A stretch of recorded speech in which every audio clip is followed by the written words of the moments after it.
Wakristo wote ambao wamekusanyika hapa na wale wote ambaye wanataka kusikia neno la Mungu, mniruhusu ni wasalimu nyote katika jina la Bwana wetu Yesu Kristo. Bwana asifiwe. Bwana asifiwe. Amen.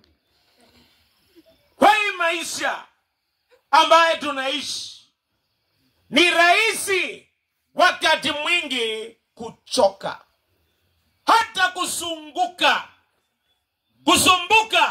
na kuzunguka pahali pamoja.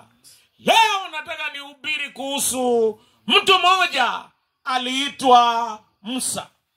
Musa alichunga kondoo wa baba mkwe wake kwa miaka 40. Kila siku alizunguka pale, akachoka na mwishowe hakuwa na matumaini. Katika maisha ambayo tunaishi, wakati mwingi vitu vya dunia hii vinaweza kutufanya tubakie pale. Dhambi inazungusha watu. Wakati mwingi dhambi inafanya watu wakose matumaini. Hata dhambi inawafanya wakae pali pamoja, siku nenda siku rudi. Musa alibakia kuchunga kondoo wa baba mkwe wake. Yeye kitambo alikuwa ameitwa na Bwana, lakini kwa mwaka 40 hakusikia sauti ya Bwana, na yeye akakosa matumaini. Leo naongea na watu ambao wamekosa matumaini. Wengine wamekosa matumaini kwa maisha. Wengine wamezunguka na kusumbuka katika dhambi, na hata wakati mwingine katika ulevi na katika mambo haya yote. Lakini leo naleta habari njema. Hata tukizunguka na kusumbuka na kukosa matumaini, huko na mtu mmoja, jina lake ni Yesu Kristo. Yeye anatujia pali ambapo tuko. Ndiposa leo crusade imeletwa kwa kijiji hiki cha Sosiot B. Kwa nini? Ni kwa sababu Mungu anataka kukuja penye tuko. Nataka nikwambie, Musa baye alikuwa amechoka kuchunga kondoo. Wakati mwingi dhambi inatuchosha. Hata wakati mwingine tunakosa matumaini. Kitambo nilikuwa nakunywa pombe. Hata wakati mwingine nikavuta sigara. Baadaye nikavuta bangi. Siku moja headmaster akatushika, akatuchapa viboko 6 kavu. Ingawa aliumiza mwili, hakuondoa tamaa ya kuvuta sigara. Wengine wamechoka na sigara, hawajui wataachaje, haoni mbele wala nyuma. Na hata wengine wamechoka na pombe, wamezungukia hapa miaka yote. Wakati mwingi imefanya wengine wamepoteza kazi, na hata imefanya wengine hawana mwelekeo kwa maisha, na wengine wamesumbuka sana. Habari njema ni ya kwamba Mungu anakuja penye tuko, pali ambapo tumesumbukia, na akakuja penye Musa alikuwa akichunga kondoo, na akakuja kupitia kwa msitu ambao ulikuwa unachomeka, lakini haukuwa unaisha. Burning bush, kwa kichaka Mungu akaja. Leo nafikiri kichaka ambaye inachomeka, ambaye imekufanya uje, saa zingine ni muziki kutoka kwa watu wa Pokot, praise and worship him. Saa zingine ni public address system ambaye imefanya uje usikie neno la Mungu. Nataka niseme ya kwamba neno la Mungu lina nguvu. Mungu ana uwezo. Hajakulete hapa bila sababu. Yeye anataka kuongea na wewe. Na hata leo anaongea na wewe na anataka kukuletea habari njema. Naomba Mungu akujie, fungua roho yako na umkaribishe. Mungu akaja kwa ajili ya Musa. Musa akaangalia na akaenda pale. Mungu wakati anakuvutia ni kwa sababu Mungu ana uwezo, yeye ana nguvu, yeye ana mamlaka. Katika kitabu cha Kutoka 3 tunaona yeye alionyesha nguvu yake kupitia kwa msitu ambao ulikuwa ukichomeka. Na alipofika hapo akamwambia Musa, wewe Musa, vua viatu, kwa sababu pahali ambapo unakanyaga ni patakatifu. Leo nataka nikuambie, Mungu anakuita kwa majina yako. Yeye anajua majina yako, anajua tabia yako, anajua chenye unafanya, anajua mwelekeo wako, anajua historia yako. Anajua Musa ni mtu aliyekuwa amevunjika moyo, aliua mtu, alikuwa mtenda dhambi, lakini bado anamuita. Leo nataka nikuambie mpendwa, yeye anatuita. Haijalishi penye uko, atakujia, na baada ya kujia atakuita kwa majina. Naomba leo usikie sauti ya Bwana, kwa sababu usiposikia sauti ya Bwana, mshahara wa dhambi ni mauti. Roho itendayo dhambi hakika ni lazima itakufa. Biblia inasema ya kwamba bila Yesu hakuna matumaini. Yeye anakuongelesha kwa sauti ya kipekee, na anakuongelesha wewe kibinafsi, na yeye anasema wewe kwa jina lako. Hata ukipinga sauti yake, yeye anaongea na wewe, na anasema kwa sauti iliyo wazi. Hata watu wakipinga injili, bado inahubiriwa. Siku moja wapendwa, nilipigwa kichwa, damu ikatiririka, lakini nikaendelea kuhubiri na watu wakaokoka. Leo nataka nikuambie, yeye anaongea na kila mmoja wetu.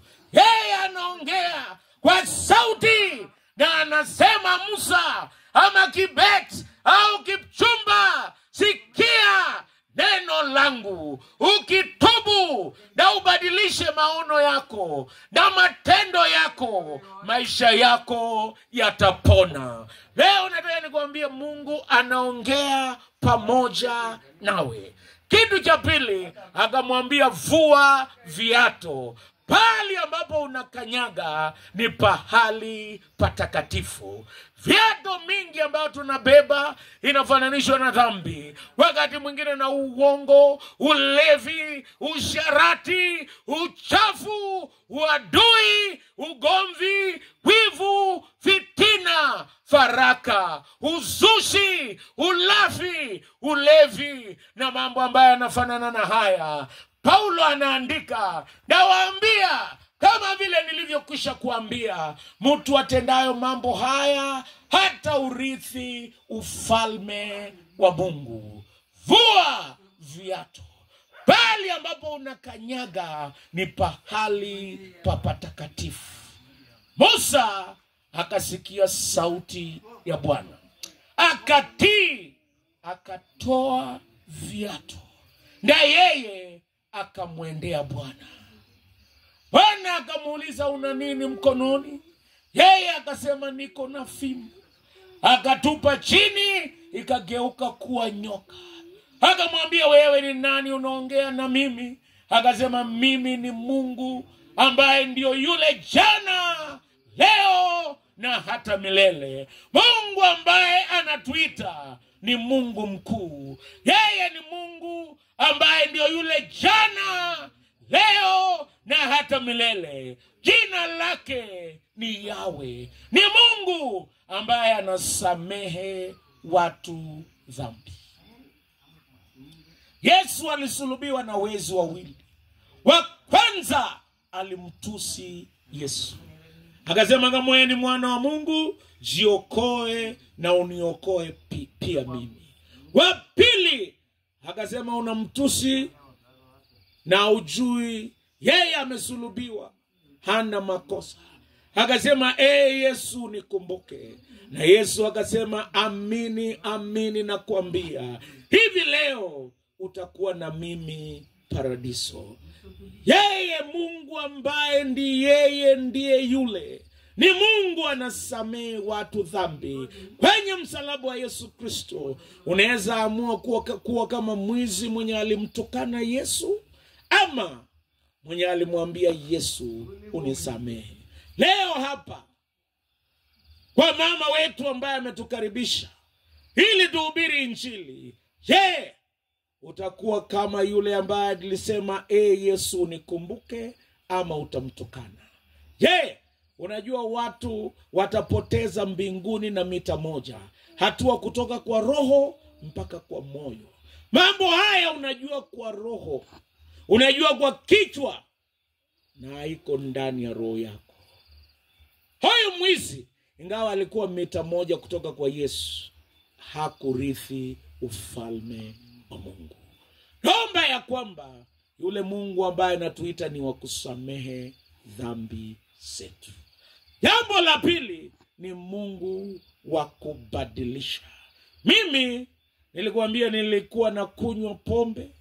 Pia ni mtu nilipanga kuchoma shule inaitwa Friends School Kamsinga.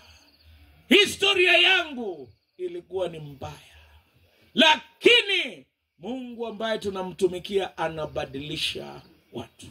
Kuna wengine, kuna dhambi umejaribu kuacha, umeshindwa, lakini yule aliyemuita Musa ni Mungu mwenye uwezo na mamlaka. Hata siku ya leo anaweza fanya uache tabia ya dhambi. Hata ulevi unaacha katika jina la Yesu Kristo. Hata kuvuta sigara unaweza kuacha. Na hata kuwa na chuki unaweza kuacha ikiwa utamkaribia ambaye anakuita leo hapa katika kijiji cha Sosiot. Yeye ambaye anakuita katika jina la Yesu Kristo atakubadilisha. Naomba Mungu akubadilishe.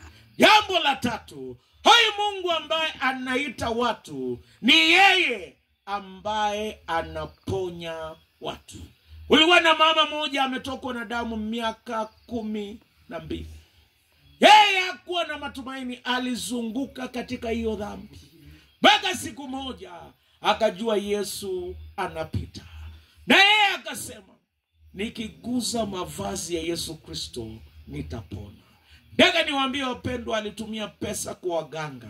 Waganga na madaktari walichukua fedha zake na wakamwachia ugonjwa. Habari njema, alisikia kuitwa na Yesu. Yeye akasema nitamwendea Yesu, na nikiguza mavazi yake nitapona. Saa zingine kuna jambo linakusumbua na umesikia sauti ya Yesu, naomba uchukue hatua ya imani kama huyu mama. Guza vazi la Yesu Kristo, na ukiguza vazi la Yesu Kristo matatizo haya yatakoma. Yesu ana uwezo, ana nguvu, ana mamlaka. Nikimalizia, nataka niwaambie wapendwa, ni ya kwamba kama umesumbuka, haijalishi nini imekusumbua, jambo suluhu sio kutoa maisha. Suluhu sio ulevi. Suluhu sio kuvuta sigara au bangi. Suluhu, jambo la kwanza ni kusikia Bwana ambaye anatuita. Na yeye ametujia siku ya leo, na anasema vua viatu. Na anasema chenye uko naye atabadilisha. Chenye uko naye mkononi ndio Mungu anatumia kulete mabadiliko. Na mwishoe akatuma Musa na habari njema ya kwenda kukomboa wana wa Israeli. Nikimalizia wapendwa, nataka kuongea pamoja nawe. Bado Mungu anakuita. Yeye ambaye anakuita ni Mungu ambaye anasamehe dhambi. Mungu ambaye anakuita ni Mungu ambaye yeye anaponya watu na anabadilisha tabia. Kuna jamaa moja watu walimtukana sana. Penye alikuwa kazini watu walimtukana sana. Wakasema, wewe unaamini Yesu mwenye alibadilisha maji ikawa mvinyo? Wewe unaamini Yesu mgani huyu mwenye alibadilisha maji ikawa mvinyo? Akasema, naamini zaidi ya hiyo. Mimi kitambo nilikuwa mlevi. Baada ya kuwa mlevi nilifanya maovu, nilipiga watu, nilishikwa. Lakini Yesu kweli anaweza kutengeneza zaidi ya mvinyo.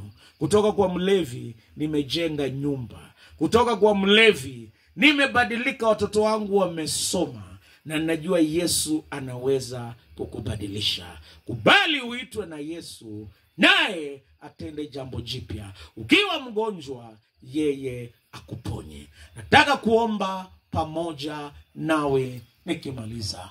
Nitaita kikundi cha waimbaji waimbe wimbo mmoja, na baada ya kuimba wimbo mmoja nitawakabidhi mbele za Bwana. Ukichukua hatua ya imani, usikie sauti ya Bwana, yeye atatenda jambo jipya. Maisha yako haitabakia vile ilivyo, maisha yako yatabadilika. Naomba kikundi cha Pokot Praise and Worship Team watupatie wimbo mmoja. Na ukitaka niombe pamoja nawe, simama pia, hata sisi sote tusimame. Chukua hatua ya imani, songa hapa mbele, nitakuweka mbele